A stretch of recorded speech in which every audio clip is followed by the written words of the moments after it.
Good day, ladies and gentlemen. This is the morning update for the Nasdaq 100 for today, the 6th of March already. Okay, so yeah, as projected, possibly we didn't held these levels, so that is assuming right now.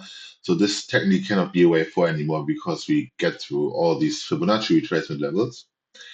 So the only thing that it could be right now that it's a 1-2 setup. Okay, that's the only possibility for the bullish scenario. That means we have to hold between 20,411, which is the 61.8 pip retracement, taken from that low to that high, and or the 78.6 again at 20,325. That would just mean that we're going to retest this level here.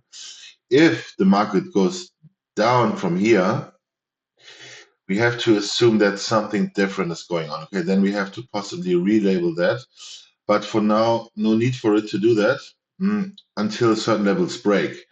And that is at the moment the most important area here right now. So that would suggest that this move already was done, okay, in 5 waves, that the 4 was either in here or here, and it's completed as a wave 1 possibly, or another wave A and another wave 2, and then possibly upside continuation in either a wave B or a wave 2, okay? So that's really at the moment not clear.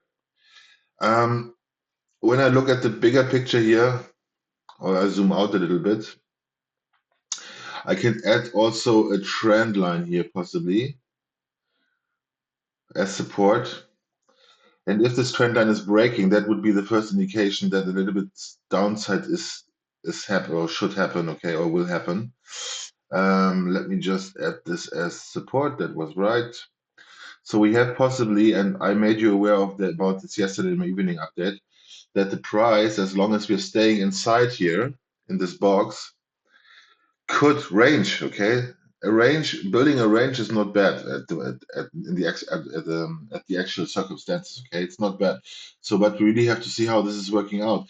And one thing I can only add here is a break below that swing low here, which would be 20,207, would indicate a first invalidation for upside continuation. And you can also see that's in line with the 78.6 pip retracement I have on the chart at 20,325. And as long as this level is holding, I would suggest a reversal out here. If this level is breaking to the downside, I would suggest that we come lower. But then possibly we have to adjust that count a little bit. But I will go over that if it's invalidated. And then possibly if the downside kicks in, we could again come down and retest these lower support areas. Doesn't mean that's more bearish at the moment, okay? It could only mean that the chart needs another low for a reset and then move out of this area, okay? But for now, as long as we're holding the support area here, which is defined between 20,411 and 20,325, I would expect upside continuation and a break below that swing low at 20,218, and the first indication of break below 20,325 would indicate short-term bearish moves to the downside, okay?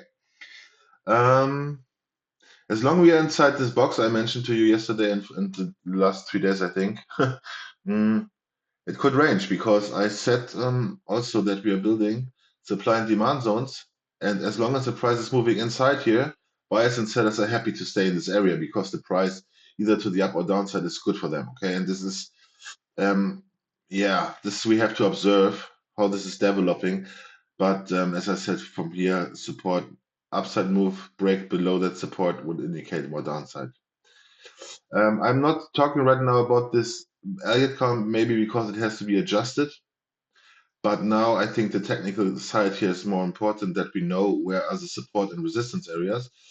And if the price needs to continue higher, and this is the next indication, only a break above these 2 swing highs would lead to upside continuation. And this is still the high and the low of our box here where we are trading in, okay?